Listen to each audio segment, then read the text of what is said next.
Thokozani futhi. Amen.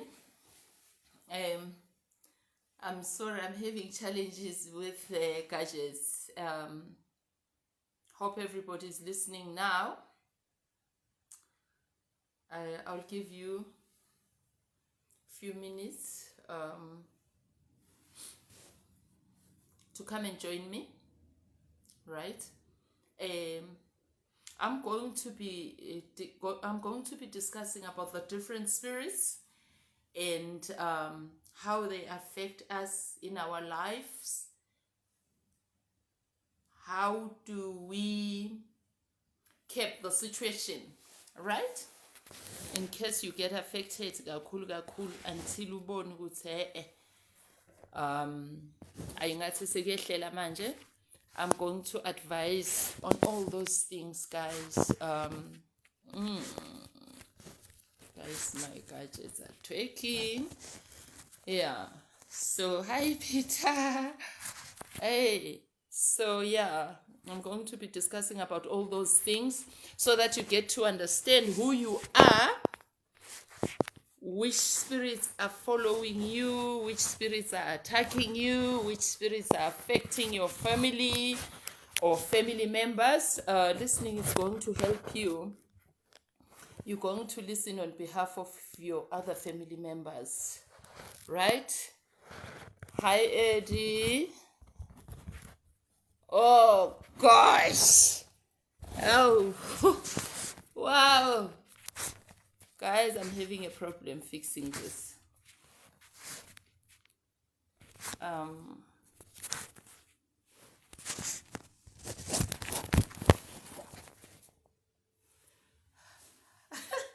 Yeah, guys, social media, it's not for all of us. Anyway, I'm going to unpack about the spirits, right? That attacks the human beings. Remember, a human body is a spirit in a human form. So, emoyeni, there is lots of spirits. Amahle namabi. That wants indawo yokuhlala. Right? Different kinds of spirits that wants indawo yokuhlala emzimbeni womuntu. Amahle namabi.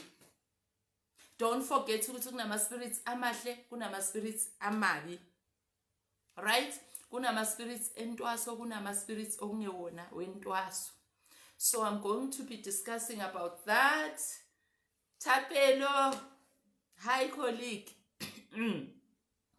So, must I wait for abanye a little bit? Guys, wozani phela simangele. Hi. Pilani, Qabe, Kumet, hello.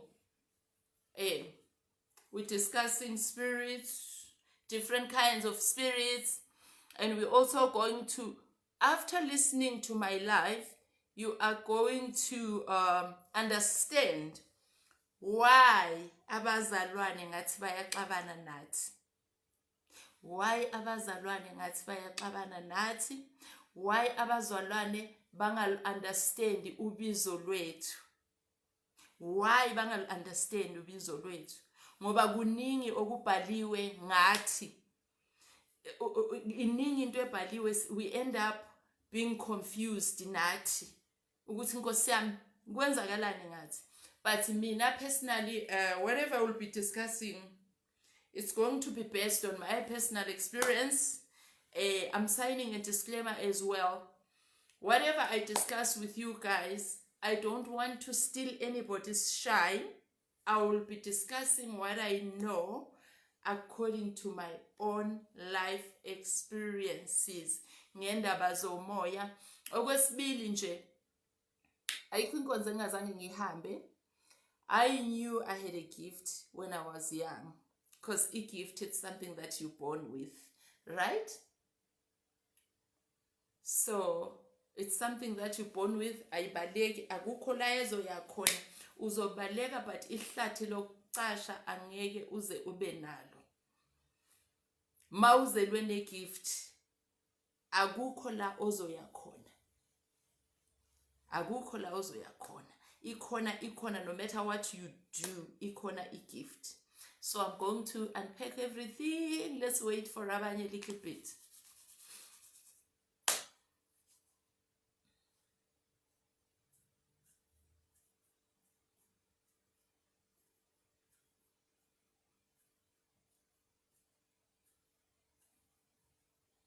Or asiqhubekeni asiqhubekeni. I'm not seeing ladies. Ngibona bomkhulu kuphela. Ngibona bomkhulu kuphela. Ngiyabonga guys for listening and supporting. It's going to help you and it's going to help abanye abe family, because the symptoms that I'm going to discuss here, uzowabona lama symptoms kusisi wakho, uzowabona lama symptoms ku aunt wakho, umamkhulu, whoever the relative. You're going to see those, right? Okokuqala mina ngathwasiswa umoya oyingcwele noNkulunkulu direct, right bazalwane? That was my journey. Okwesibili, umntana kamoya gets attacked by different spirits in the universe because usifuna ukuhlala, right? Kunomoya, umoya number 1 engizodiscussela ngawo. Kukhona umoya we-witchcraft. Makade kunomuntu owenza i-witchcraft in the family, umoya loyo uzohamba uhambe loyo muntu loyo mayisengcwatshiwe, uzomnamathela loyo muntu, naye loyo muntu loyo uzowamukela loyo moya. How do I know I'm possessed by umoya we-witchcraft? Inhliziyo imbi ihlala iqinile, awufiseli abanye abantu izinto ezinhle. Uyabona nje umakhe mayike wa release something, you're not there, you get unhappy, you ever unhappy. Imimoya yonke iyamenza umuntu ukuthi abe unhappy during the intwaso yakhe stage. Don't get me wrong. Hi Smangel. Umoya wonke uyawenza umuntu ukuthi abe unhappy, but ikusuka kuyi stage lapho andluliswa kuso. But there is this particular one. Kukhona umuntu ozo adopta umoya wobuthakathi efamilini. Witchcraft is there, witchcraft is alive. I've seen it happening. I've seen it with my own eyes, of which when I grew up I used to think ukuthi witchcraft, umuntu okholelwa ku witchcraft, umuntu ongayanga kahle esikolweni, umuntu nje you know okwenye i-level ye-class.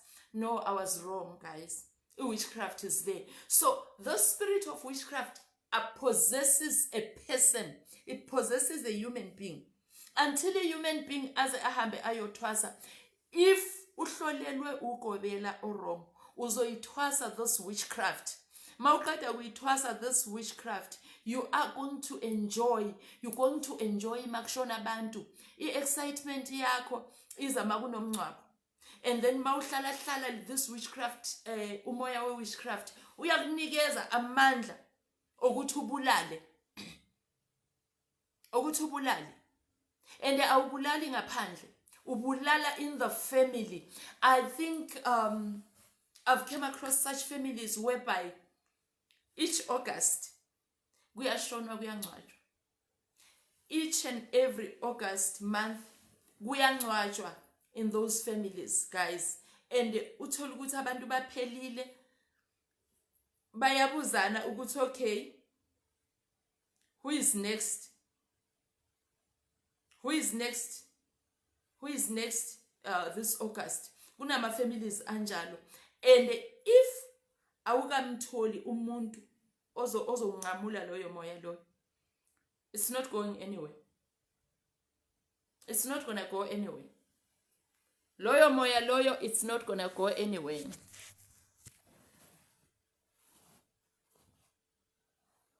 So what you do, you check ama characteristics omuntu onjalo in the family.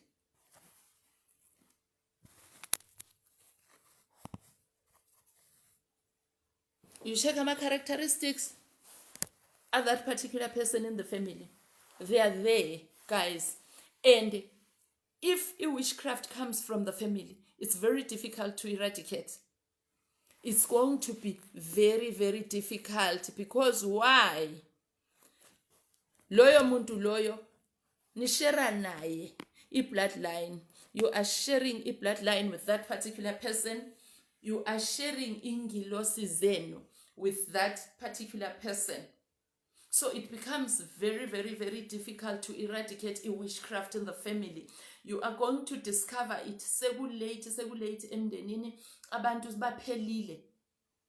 Uzoqala abulale ekhaya, lumoya uqale ubulale ekhaya. Kuzohamba bokhazeni abomalume. Uyabona nje. Then after that, kushaya einganeni zakhe direct. But it takes a very long time ukuthi kushaya einganeni zakhe.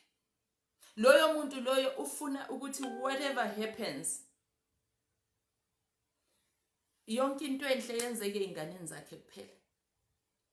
Kushayeka abantu baphelelwe imisebenzi, abantu baphelelwe imishado, and makwenzeka lokho, people don't usually see ukuthi something is amiss. People don't usually see, and you do not blame that person or amukele leyo nto leyo, because i-witchcraft, umoya we-witchcraft ufufa moyeni obatla pleke yawudula. The minute uthola indawo yokuhlala uyahlala ungena impela futhi umuntu awusebenzise umjabulise kakhulu empilweni yakhe. Uyangena umjabulise kakhulu. Guys, this thing is getting dark. So loyo muntu loyo usuka edinga imthandazo. Kufanele ukuthi loyo muntu nimthandazele, ningathi sesiyamazi ninga-avoid, because naye many a times usuka angazenzi loyo muntu loyo.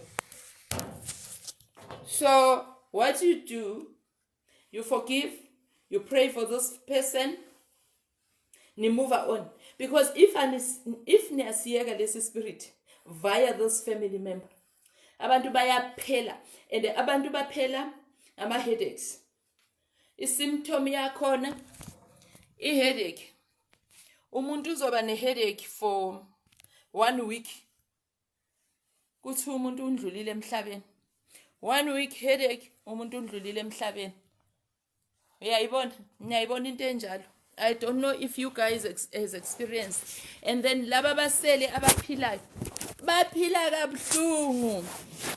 baphila kabuhlungu ngendlela eyisimanga. Kuba nje neyinqushunqushu. Baphila kabuhlungu, babe nama-dates. Ube nama-dates ongawazi. Kumosheka yonke into, guys. Anything that will make your life happy, iyamosheka. Umoya we-witchcraft that possesses a family member. Right. Umoya number 1. Umoya number 2. Umoya wobizo lokuthandaza, whereby a person ubekiwe ukuthi asize the whole universe, everybody. Akathwasi loyo muntu loyo. Akathwasi. Because ubizwa uNkulunkulu direct. Ubizwa uNkulunkulu direct. Via God, via the higher God. Bese kuza ama-ancestors underneath ku-organogram. Naye loyo muntu loyo uyathwasa. Omunye emini ubebuza nge-self-initiate. Loyo muntu loyo uthwala kanzima empilweni because uba yi-self-initiate. I-self-initiate uthwasa ngamaphupho. Utshelwe ukuthi yenza kanje na kanje. And then as you grow, utshelwa direct. I-self-initiation ibuhlungu because there's a time abakufuna ukuthi ube wedwa. Ube wedwa. No kids, no husband, nothing, no parents, nothing. And people will think you are antisocial and you are not. Then bese uyatshelwa ukuthi yenza u1, yenza u2, yenza u3. Fanele umamele. Ngoba ungamameli kuba nzima kakhulu empilweni. That's what I went through. Right? Ubizo ke lolo lwama self-initiates. Ubizo lukaNkulunkulu direct. Right? Bese kuba no moya whereby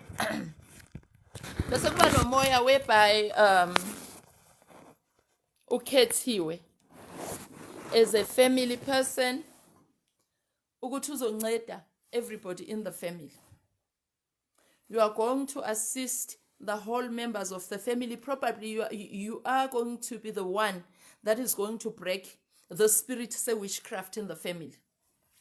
You are going to heal the whole lineage, and then you're going to break his spirit, say, witchcraft in the family. Many a times abantu abanjalo ama-black sheeps. Ama-black sheeps. Umuntu abe yi-black sheep, athathe inyawope, athathe yonke into. Kodwa mhla ephenduka, alahlekelwe yiyo yonke into loyo muntu loyo. Mhla ephenduka abe right, uye ozosiza abantu ngaye. This person is going to help everybody in the family. Ngaye. Okay. Are we guys together? And then if we're not together, if we're not telling, please ask questions. I'm going to explain. Right. Kukhethwa umuntu oyi-one, usually the black sheep of the family, usually umntwana okhule kabuhlungu. Makade engaguli ebuncaneni bakhe. Kukhona into unfamiliar engafani neyabanye abantwana ezohamba ihamba iyenzeke empilweni yakhe. Loyo mntwana loyo. Right? Kodwa uye ozophinda abe asize everybody in the family to break witchcraft, to break all the generational curses. And Heidi Magazi. And the mistake that happens, umuntu ophethwe yi-witchcraft bayamfaka entwasweni, athwase lowo moya we-witchcraft, aphume lapho uyahlanya kakhulu than before. Still bamfaka entwasweni, uhlushwe umoya we-witchcraft. Uyazizwa ngina happiness, angina njabula, angina smile, angina lutho. I feel like boxing everybody I see. If I see someone ukuthi ngathi uyaphumelela, I get happy when that person is down. Ungenile entwasweni lo muntu lo. Ungenile entwasweni. Uba yiphi inyanga loyo muntu loyo? Uba umelaphi ozophana ngeichitho. Ngesikhwama esingcolile. Uba umelaphi ozokupha izichitho, ozofika athi nje, hey Mkhulu, yazi usibanibani uyachoma, uqeda ku-extend indlu. Umntana kasisi wami uqeda ku-graduate. Ugraduate kanjani abami bangaka-graduate? Isikhwama sakhe sizoba kanjalo. Lo adopt Ubuthakathi. Nay, understand us sonke, guys. Please tell me if you find. Tell me if you understand me. Because I can't be going on and on and on and on and on and on. Eh? Are we together? Do you guys understand me? Right. Loyo muntu uthwasile. Uhambe kugobela wathi thwasa yes ngiyawubona umoya. But akasazange amchazela ukuthi hey wena idemon leli. Idemon leli elikuphethe. Let's destroy this demon. That's why abazalwane banga understand ubizo lwethu, because they don't know how to differentiate imimoya. They don't know how to differentiate imimoya. Bathatha umuntu othwasela i-witchcraft bamfake kulo othwase okuhle owelapha abantu baphile. Umuntu othwasele i-witchcraft isikhwama sakhe singcolile uzobe ebulala abantu ngoba i-witchcraft izombonisa imithi. I-witchcraft izomvusa ebusuku, whatever time uzobe busy ebulala abantu while other healers are working. Does it make sense? Ngiyabonga Lilith. Amen. Hey, ask questions. Kuno moya we-witchcraft ofaka abantu entwaseni. Hey, i-demoni likhona. Those are demonic activities that needs to be eradicated in a human being. Uyathwasiswa loyo muntu loyo. uyathwasiswa. Bese kuba nenhlobo engathwase ebizwe uNkulunkulu enjengami nje. Azange ngithwase mina. Azange ngithwase kodwa I knew I had a gift. What gift was it? Until I went higher and higher and higher, and I'm still going on and on and on. There are things that I'm being taught at a higher realm, which is very, very difficult. Is self-initiation. It's very difficult because things will happen and you won't understand why. You won't understand why those things are happening. That's why I said, omunye mayibuza ngathi you need a mentor. Kukhona abantu abangayi nokuya kwagobela. Mina I was told, everybody tried, nobody could even reading me, nobody could even help me. Right? Not even one person could read me. Ngagcina sengihlala. And leso sikhathi leso kumosheka a lot of things. And when you think your things ziyamosheka kanti no, things fall apart to fall back together. There's a reason for that. Kanti uJesu waqalaphi? uJesu angithi wayethandaza entabeni, ethandaza emanzini, wayehlala esesigangeni, ethandazela abantu baphile, which is a concept to me. Yeah, understand? So, lolo bizo lolo olunjalo, especially ama self-initiates. Guys, abazangoma abathwasile anzange I'm signing a disclaimer here. I'm talking from my experiences, what I went through. Right? Ubizo lwe self-initiate okhethwe nguNkulunkulu lungaphezulu, because loyo muntu loyo uzalwa nesipho asiphiwe nguNkulunkulu direct. Bese kwi-organogram izangoma zingaphansi kwakhe loyo muntu loyo. Izangoma yingane kuloyo muntu loyo. Ingane. Ngoba izangoma zithwasa ini umnguni. The easier bloodline. Bese kusiba khona lo bizo uNkulunkulu. O director uNkulunkulu direct.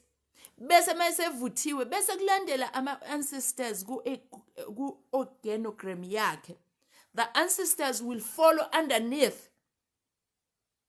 The ancestors will follow underneath ku organogram. After sehlupheke wahlupheka loyo mntwana loyo. Is it understood? Hayi phela vuzani imbuzo. Ask questions, guys. Simangele, what sense does it make? So as a result, baningi abakhuluma izinto bathi sikhonza ama spirits ama whatever yo guys. Yo kuningi nje okufundwayo nami ukuze ukuthi Nkosi yami. Remember, I was also a Christian. But ngangisiza ukuthi nginomoya. Ngangiya kubazalwane ngiziza ukuthi I'm empty mangiphuma kule nkonzo. Kodwa mayike yabanjwa yimi inkonzo. Yey kuyasheka. So as a result, I discovered myself. I'm still going through the journey. Each journey yakhona ayipheli, guys. It's on and on and on and on and on. Right? Ubizo lukaNkulunkulu lunjalo bazalwane. Nine nithi sikhonza ama demon. Yes, there are demonic spirits. Bakhona abantu abapossesswa umoya we-witchcraft. Because I've already said, imimoya ihlala ikhona ifuna indawo yokuhlala. Once uhlala kuwe umoya omubi we-witchcraft, usually from the family members, you lose your job. You lose everything. You lose everything. Ilife yakho ihlala iqala from scratch. Ihlala iqala from scratch. Naye loyo muntu akazenzi. That person is possessed by ama spirits witchcraft, ama spirits amabi. Why? Kodwa uthwasile. At the end of the day, uthwasile loyo muntu loyo. Maye thwasile isikhwama sakhe, kuyazakala ukuthi you know what, mangisiya kuMkhulu Langabi ngiyazi ukuthi umntana kaSibanibani uzogubuda ngemoto. Because why? Leso spirit se-witchcraft siba namandla kuye. Isikhwama sakhe singcolile kodwa siklini kuye. Right? Siklini kuye. I don't know if it makes sense. Then bese kusiba khona law is self-initiate that God chose. ukuthi uyafuna ufuni sizokuhlekisa ngabantu sike you know what we're going to humble you uzoli humble pie yezwa then emva kwalokho uNkulunkulu akunikeza amandla underneath there will be ancestors umnguni wakini will be there because the first thing you do when you're a healer you heal the bloodline. You heal your family. You heal your partner. You heal the families of your partner. You are usually called to do that. Then after that, you heal isizwe. Like I do. Umoya nabathulo engudiscussa. You heal isizwe. Abafuna ukubulala bazoya kuloya nothwase o adoptwe wangenwa umoya we-witchcraft.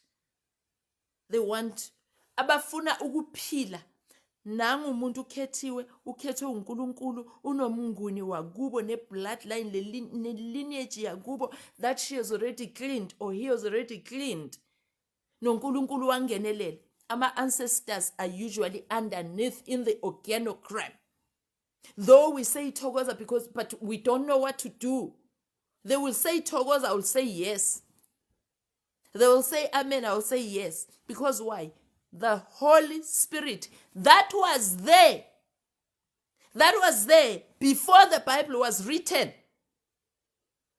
The Holy Spirit that was there before the Bible was written.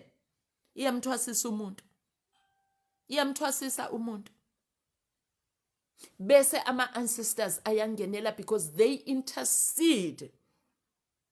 Ngoba wena ukhethiwe umntwana. You're a child under their eyes. Then they intercede. Bese kungenela labade bengabangoma, kungenele labade bethandaza, kungenele bonke.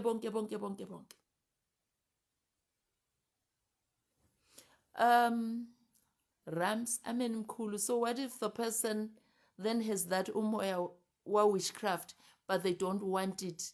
Are they able to remove it from themselves to be clean? Oh yes, definitely. Witchcraft umoya oyigwala kabi. Wena ukazi ubone kukhona abantu ade bethwalisa abantu, khona abantu ade people that used to bewitch people. Kwazakale nje ukuthi uyabona mawuhamba uya kwaMkhulu usigubhama whatever. Izulu lizonetha, lishaye linethele nje ukuthi lizomshaya loyo muntu loyo. Yes, uyigwala loyo moya loyo.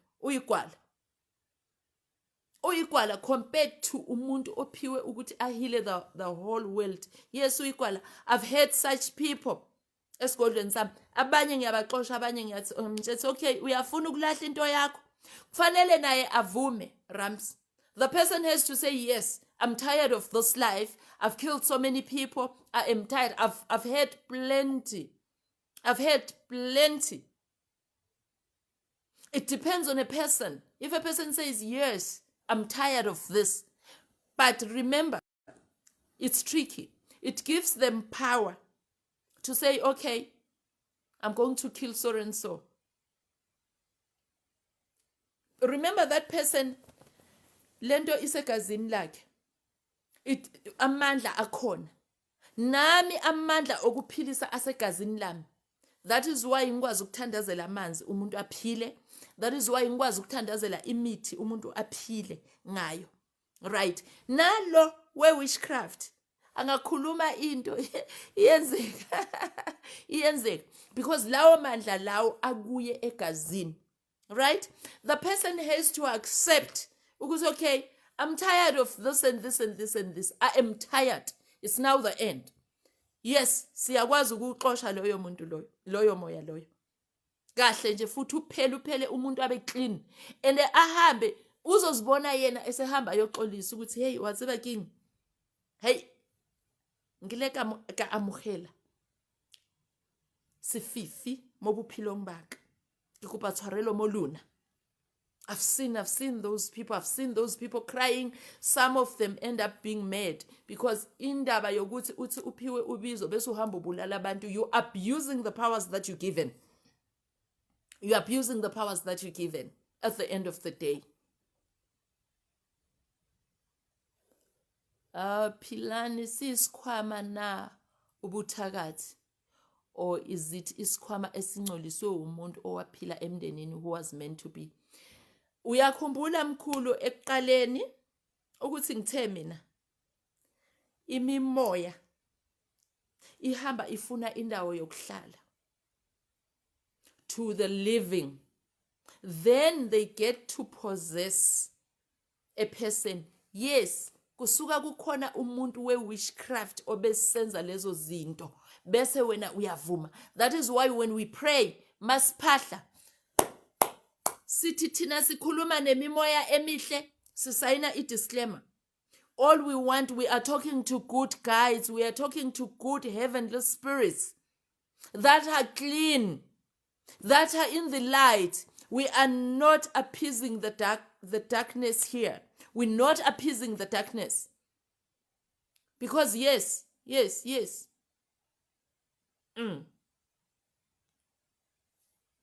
Thank you.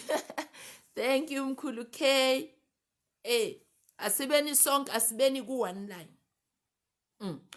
Bese lo ophiwe ubizo oluhle lokuthandaza okanye olobungoma, naye uyakwazi ukuthi lumoya umnyonyobeli.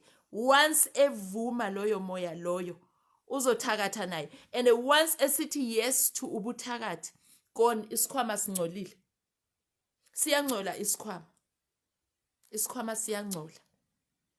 Siyangcola isikhwama masingcolile naye usejoinile. That is why as umntana kamoya, it's very, very important to listen to imimoya. There was a story that happened years back whereby there was a girl who used to attend a certain church. I think it was, let me not mention the churches. Wabulala ingane yakhe in 3 years. What suddenly she saw this baby as a demon. Angithi niyazi ukuthi enkonzweni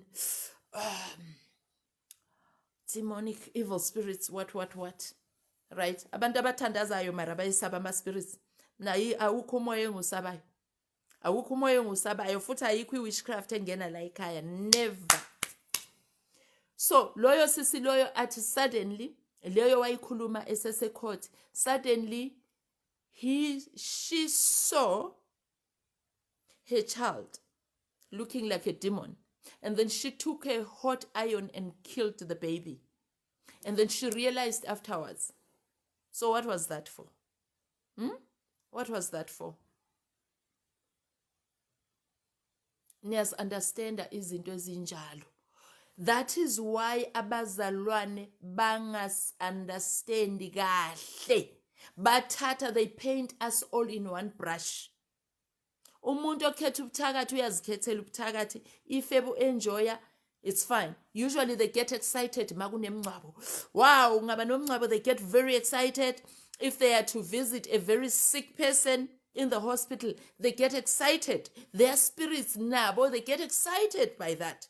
They don't get excited makunento enhle, i-graduation, i-wedding, i-promotion, emsebenzini womntana wethu. Never. You will be excited by yourself and your parents.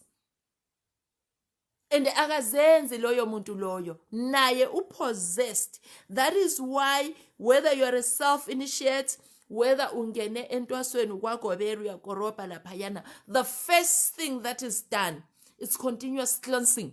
You cleanse and cleanse and cleanse and cleanse and cleanse. Njalo, get to know the type of spirit that is possessing you. Get to know the type of spirit that is possessing you.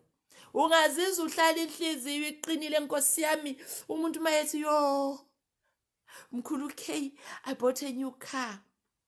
Hey, besuthi yo, why ingathengwanga yimi le moto? There's a problem there. Start assessing yourself. There's a problem there. Umngani wakho athi yo Nkosi yami, my husband or my boyfriend bought me this as a surprise. Let's go and receive it together. It's natural. Remember, it's natural to be happy. I mean, mau happy. It's natural. Abangani bako, they must be there. Some of your family members are there, but you will forget no kuyasha, which becomes a problem. Now, as a person, assess yourself. The first stage is to assess yourself. Are you happy for the next person? Yes, but Mkhulu, why you kuthole yena kuqala? Are you wishing people good or bad? That's the first thing of assessing. Bese kuza lezi ze-depression, ulaka nani wonke umuntu kamoya goes through that, especially mayese sekuntwa swing stage engakabi zazi ukuthi kwenzakalani empilweni yakhe. They all go through those things. Depression, life haphazard, usifune yedwa, uvela kwate nje enze i-conclusion before ukwata ngisho noma abantu befuna ukumsurprise ababembiza athi hey nifunani kimi mabethi hayi wanted to surprise you with a gift. He might onkosi yami ekwata kanjalo akaziboni umuntu kamoya. They always think they are right. They feel they are right. And they are overprotective. In their overprotectiveness, people get bored. But abaziboni shem, abaziboni. There goes the stages. Stages. Entwaso laphayana, especially self-initiates. I'm not talking about self-initiates. It's a topic for another day. But I'm just differentiating the types of imimoya. Nayibona. I'm differentiating the types of imimoya that possesses people.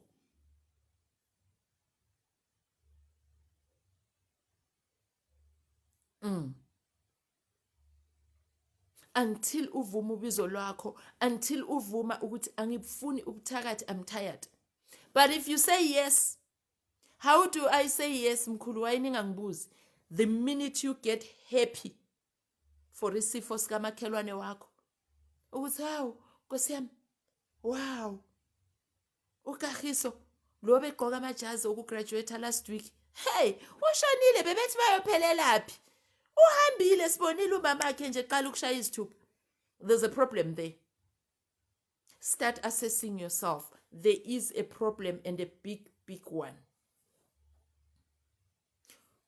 Awuzenzi leso sikhathi leso. Uyababona abantu bayakhala, kubhlungu kuyadabukisa.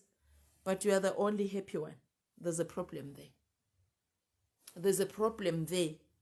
Ngawe. Assess the spirit that is possessing you. Assess the spirit that is possessing you. Umngani wakho utholi promotion emsebenzini. Could have been me. You are failing to see ukuthi, oh okay, umngani wami ukuze ayitholi promotion. Mina bengilove emsebenzini. Umngani wami was coming in time. Angisho. Oh my God, how do I put this to avoid confusion here, guys? How do I put this? Maungakavumi ubizo. Vele you succumb to downfalls, you succumb to working hard, and you don't get promotion, blamed for the things that you didn't even do. Uyogcina uthi hayi ngivuma konke Nkosi. Angisho ngaleyo ndlela leyo. Ngisho mangabe uadopte ispirit se witchcraft. You've adopted a witchcraft spirit. You don't get happy for anyone, Nkosi yami, not anyone. People can't stand you. Yes, sometimes abantu bomoya vele nathi sithandazayo, whether isango, people can't stand you at a certain stage in your life. Kodwa bayakubona hayi man, lo muntu lona unenhliziyo enhle, shame, she's harmless. Bakhona abantu whereby you will never stand them. Whatever they say, you gossip. You visit this friend, the first thing, hey kodwa usimangele umbona kanjani, umbona uzenza ngcono. Uthenga imoto entsha plus iyikwelete shem. Siyombona ukuthi uyiqeda kanjani. That's a problem. There's a problem. Hey ngwana wamakhi uhlokofetsi. Na kana go re iketsa mang? Okeza na retsang. Bese shayi ithuphe ingane yakhe ithola umsebenzi. There's a problem there. Those are the people that stands for darkness. Why? Bavumile. Bazelwe bebahle, beautiful girls, beautiful ladies, beautiful gentlemen. But la kuyashisa. Once they say yes to that spirit, iyakhula. Once they go to the wrong person, ozobahlolela wrong, abatshela ukuthi ngene entwasweni, finish, done, forever and ever. That thing is going to remain in the family even if that person has passed on. You remember when the parents, when the old people used to say, hayi lento iyahlanya yathakathwa umuntu osewafa, because the spirit lives and goes to the next person. The spirit will live and go to the next person. Ngiyayibona, buzani imbuzo, buzani. Ngoba indaba zokuthi Mkhulu singaxoxa anginesikhathi sokuxoxa. Even ingane zami, they are missing me, everybody is missing me, I also miss myself. So ask everything while the chance is there, so that you get to understand. I'm going to, this is your time. Ungavumi. Once uzwa inhliziyo yakho it's bipolar, the minute you get unhappy for the next person, there's a problem there. Yes, jealous is there, jealous is natural. Ungasho uthi hawu madoda besebenza kanzima so you hi man, we've been working together, why you? Yes, that is common. I mean something that comes, umuntu avela athi yes, yeah, ukwenze kanjani lokho? Why uMkhulu Peter athenge imoto eziningi kanje? How phela besigudla sonke? Why kwenzekeni? That's a problem. Ask uMkhulu Peter ukuthi why, how are you managing? Help me to achieve what you achieved. The minute kushona umuntu angakwenzelanga lutho, abanye abantu bayakhala, and that person did nothing to you. Umntwana uqeda kuphasa naye uthi ukhuphula kubo. When you are happy, there's a problem. There is a problem. There's a spirit that you are not realizing. Ngoba you will carry on and on and on until you get unhappy for your own kids. Ihambe ize ifike lapho. Yes, the spirits that spirit gets destroyed. Miningi mimoya kuza ama-magicians, kuza iy'thwalo, kukhona abantu uthola ukuthi uzelwe engenamoya engenalutho, kodwa ufuna ukusurvive, ufuna ukuphila. Isithwalo ngomunye futhi umoya loyo. Isithwalo umoya ongewena owakini. It has nothing to do with ifamily yenu. Bayawuthatha bawufake igubhini ubasebenzele. They know how to do it. It's good for them, but it's their choice. It's what they choose to do. That's another spirit. That's another spirit. Bese kuba khona umuntu okhethwa yidalwa, a chosen person who is supposed to heal herself or himself. Angeke elapha abantu loyo muntu loyo. Uzowabona ama-beats. That person will get beats. That person will get izembatho. That person is just going to heal himself and the bloodline, and it's done. Now, wonke lama spirits I4 that I've explained about, ama spirits amahle namabi. I-problem iqala kanje. Manisukuma niyohlola nonke ni-4 niyathwasa. 1, kuthwasa i-self-initiate ezophuma lapha ingazilutho. 2, kuthwasa a person that is possessed by witchcraft. All this imimoya le iyathwasa yonke. 1, lower self-initiate only needed a mentor to carry on going higher and higher and higher. Right? Lower witchcraft, bekufanele ukuxoshwe these ugly spirits, umuntu aphile abe right. Ngoba naye lower witchcraft, I don't think umuntu happy. Do you think happy loyo muntu loyo? You can't live an abnormal life ube happy. I don't think so. That particular person is also unhappy. Uyalidinga usizo lokuthi lento lena must be casted out. Kodwa uthwasile. Self-initiate ithwasile. Right? So, get to know the spirits. Learn to listen to the spirits. That is why it's written like in many, many books. You need to know how to listen to the spirits. Sefa imimoya. Sefa imimoya. Nathi esilaphayo. Ngesinye isikhathi kuzofika umoya ozama ukungenelela omubi. Uthi yenza kanje na kanje. Ubone kahle uthi thina manje we are at another realm. We are at another realm manje. I know how to say unamanga. Awuyena umkhulu wami wena. You are not a Holy Spirit when you are lying to me and I'm casting you out now. Ngiyayibona? Manje nina nicula vuma wena vuma vuma. In each and every moya niyathwasa. Imimoya mningi ihlukile and ihlala ifuna ukungena ebantwini. Ihlala ifuna ukungena ebantwini emibi nemihle. Busisiwe, how do I help a person attacked by the negative spirit? Get that person to the healer. Get the person to the healer. You're not going to manage yourself unless if you're a healer. Get the person to the healer.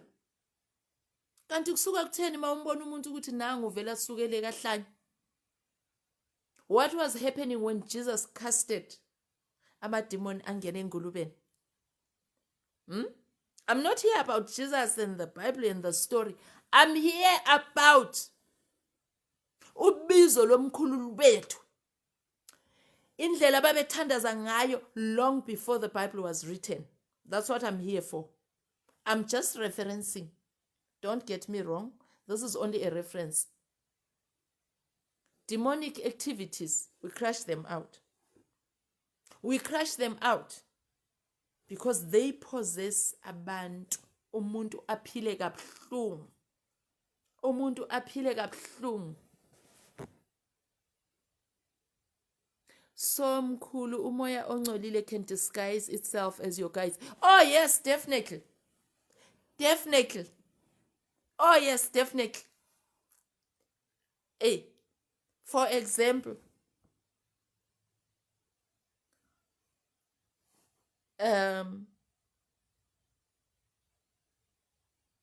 uzozizwa. Hey, Nkosi yami, i-example yami, I don't want ukuthi igqilaze abanye abantu. Ake ngishiye ngokuthi yes. yes, Trisha, yes. Umoya ongcolile can disguise itself as your guides, definitely. But uzosala wedwa ekugcineni. Your guides will say no. That's not us. It wasn't us. Ube usungene enkingeni. Kodwa it gets corrected if you listen and do. You listen and do. You listen and do. The most important thing, you carry on cleansing. Why do we cleanse? Why do we pray? Praying is part of cleansing. Cleaning inside, cleaning your inner self is also part of cleansing. Why? Because senzela ukuthi these opportunistic diseases zingangeni. Diseases. These opportunistic spiritual, negative spiritual things. Imoya emibi ingangeni kithi. That is why we need to cleanse. You consult, you check ukuthi kuhamba njani la. Kwenzakalani la. And then the most important thing, you cleanse and cleanse and cleanse and cleanse. Imimoya emibi will always try and get indawo yokuhlala via you. What makes you think ukuthi umntana kamoya mayeke wahamba waye mall? Just to go to the mall and do shopping. You can't back tired. Why do you get tired yet it's so nice to go to the mall and do shopping? You get tired. You can't even get out of the house. You can't. To get out of the house is the most difficult thing. Who knows about that? Just to get out, to go to the shops, to get out to go tell petrol. Guys, a challenge. Why? Because umntana kamoya already. Ama spirits, or attract ama spirits, or attract ama spirits, or attract ama spirits amaning. If uphiwe umoya wokuphilisa abantu, the spirits will be coming to you. You will be absorbing and absorbing and absorbing and absorbing these spirits because they're crying on you. They're crying for, if they're crying, you help us, help us, help us. I mean, I don't go in a place where I have to stand. Like, let's say I'm in the bank queue. Let's say any place where there is a queue. No, I will start seeing people's problems. I will start seeing people's problems and it's going to affect me. Oh my God, it's going to be very, very difficult. It's going to be very difficult. I will be tired. And pray for this person or tell him or her to do 1, 2, 3. Into yakhe nje incane uhlushwa into encane. Uzom-approacha loyo muntu loyo, umtshele. Why? Because if you don't tell that person, you are a saint, uthunyiwe emhlabeni. Ngikhuluma ngalabo abaphiwe umoya omuhle wokuphilisa. Whether ngobungoma, whether ngobuthandaza. Uzovela uthi wasebantate kuba well wena hanyana. Akiri. From there uzomtshela ukuthi uyenza 1, 2, 3. Many a times uzobonga, many a times uzosho ukuthi aw, thank you so much. Ne understand into enjalo.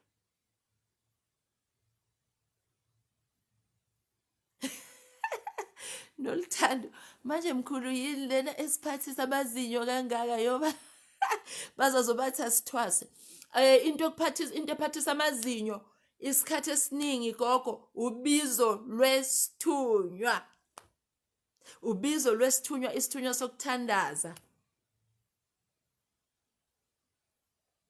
Sisonke nolthando. Mune isithunywa sokuthandaza. Okay. Ufanele uvuke 12 midnight uthandaza amazinyo azophela. Otherwise uzoya ku dentist. Ayokhishwa, afakwe insimbi, afakwe whatever. Yes. Buhle Carol, I do Mkhulu, and when I'm off, I don't even want to attend there. I don't even want to attend to the knock. I don't know what is a knock, but anyway, you feel that way. You feel, oh my God, you become sympathetic, not empathetic. You feel, yes, ubanolaga mawungumntana kamoya, but yo unenhliziyo, you feel, mawubona umuntu olimele, mawubona umuntu ogulayo, and you can't help the situation. Inhliziyo iba buhlungu, and you get tired because you didn't help. I mean, Mkhulu, I can relate. I feel overload sometimes when I get too much lines in my shops. I just go back home. I can't cope. It's very difficult. You know what I used to do? I will give somebody money. I will give someone 20 rands or in front in fear and cold drink. I can't stand in the queue for a long time.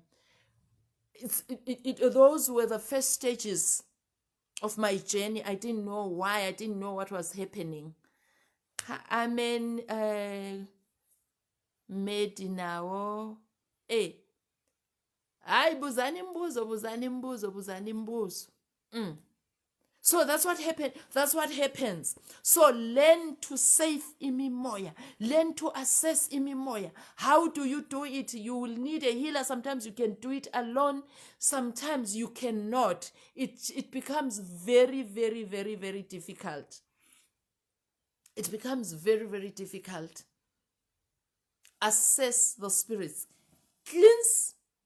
Do the cleansing. Pray. Phahla. Mase wazi ukuthi you are clean. Phahla, and kufanele wazi ukuthi uphahlela bani. And kufanele wazi ukuthi uphahla ngani. Mkhulu ngiphahla ngamakhandlela only. fire element only, ngempepho, ngani, ngempuphu, ngani. You need to know.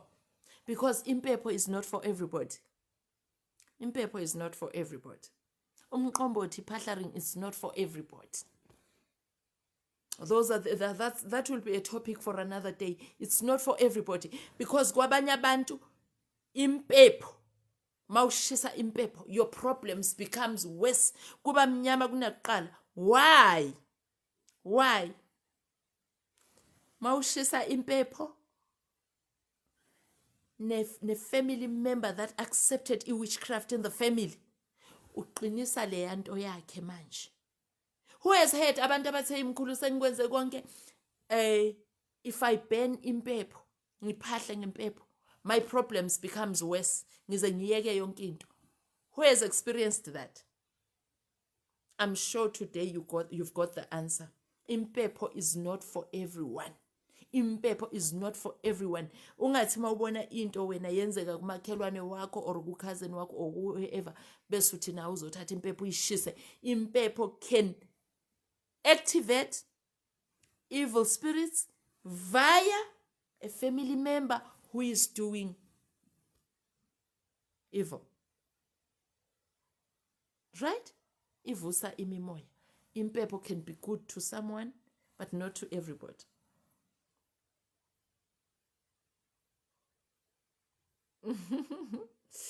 Yes, nolthando ngiyahleka ngizothini mntaze. Life is hard. Life is hard. We need to smile. Smile it off.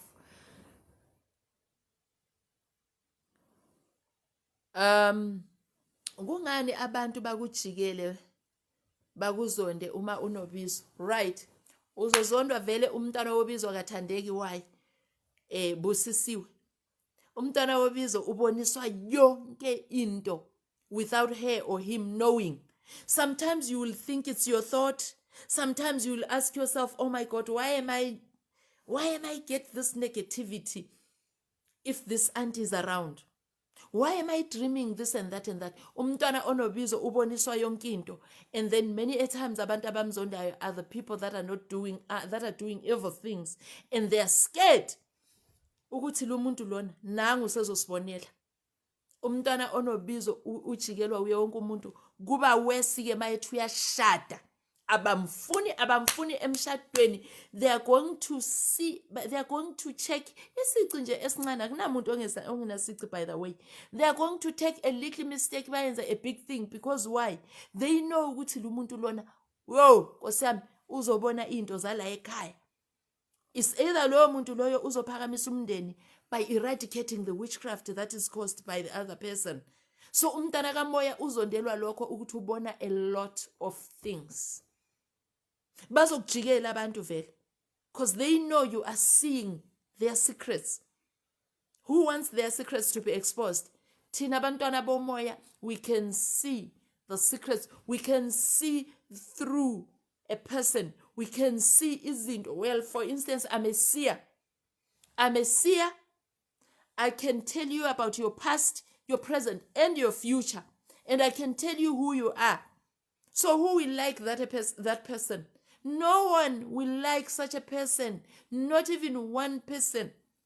Mina, if people are talking things about me, I can hear. It doesn't matter where they are. So who will want that such a person? No one will appreciate such a person in their lives. You will appreciate a healer as far as they are helping you, but not the other side. Kusuke kwenze njani Mkhulu uma abadala bekuvala umoya ungakhona ukuphefumula uze uhayize? Okay, mawungumntana kamoya, you grow every day. There are stages and stages and stages and stages and stages. So mase bekuvala umoya uhayize kufanele uvuke uthandaze uhayize ngempela wena usukuhlayeleni ungahayizi. Uyahayiza wethu uzokwenza njani? Right. Asiye ku next question. Uyathandaza Mkhulu, uphefumule kakhulu, ubhodle uhayize. Then umoya uzokwehla and then you will get a relief. Mkhulu Philane uthi ubani owadala lo moya wobuthakathi Mkhulu? Remember, Mkhulu, There is darkness, there is light. Emhlabeni wonke. There is darkness, there is light. I-darkness yakho yila ukukhona ubuthakathi, yila ukukhona your satanisms and everything. People enjoys that. And then kunabantu abafuna ukukhanya. So that's when ubuthakathi bavela ngaleyo ndlela. Remember the fallen angels. If you know the story about the fallen angels, you will understand better. Thokoza Mkhulu Peter. If you know the story of fallen angels, you will know. There is darkness, there is light. And that is why ekuqaleni ngithemina, that's why abazalwane don't understand our gift. They paint us in one brush. Thina simele ukukhanya, siyathandaza, siyahila. Siyahila, abantu bayaphola, ama-testimonies niyawabona. The demon that I learned about, mental, mentally colonized, will never heal a person. The demon that I was taught at Sunday school will never make the next person happy. People are getting jobs, people are getting tenders, people are getting babies. People that were declared that you will never get a baby, they get babies. People are getting jobs. People are happy. People that wanted to commit suicide due to depression, they are happy. I heal all that. So which demon will do that? That's how I assess myself. That's how I assess owami mina umoya. Yeah, niyayibona indaba. Injalo. Ansenayo imbuzo nasivaleni. Ngoba ngiqale kabuhlungu lapha the gadgets abengisokolisa.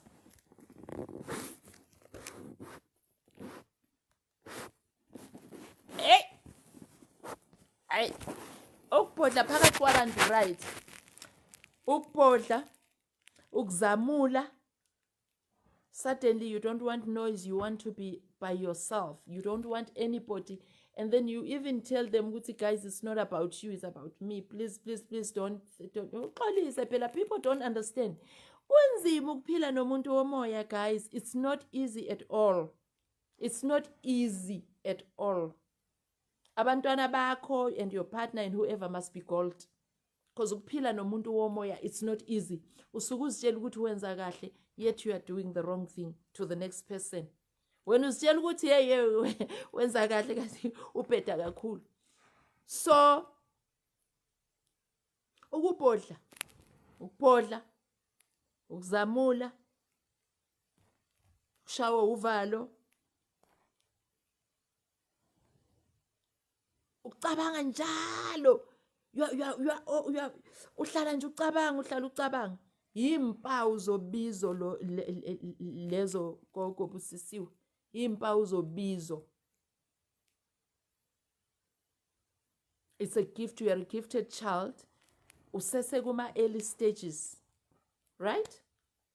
Usese kuma early stages. All right, guys.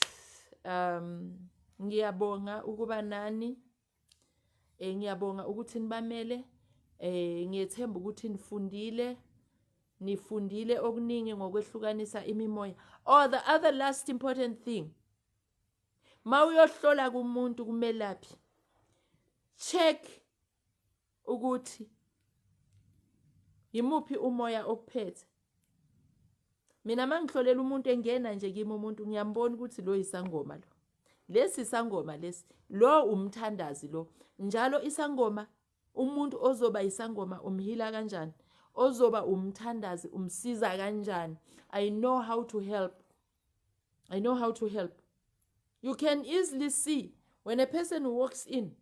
You can easily see that. No muntu ongenwe yi-witchcraft. I can easily see that. So you need to know. You need to check ukuthi umelaphi oya kuye. Uya.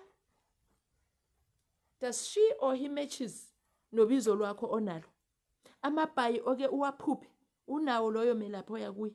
Is there anything of yours that is almost like hers? Do you relate? Do you connect? That's the most important thing. Ai le nna ke a leboga Rams.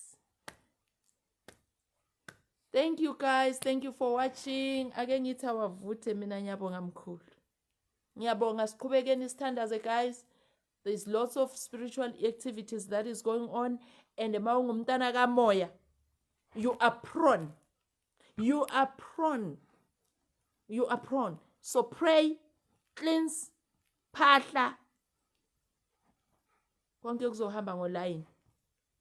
Konke kuzohamba ngoline. There's no way. Imimoya emibi siyayishaya thina umuntu athola ingane.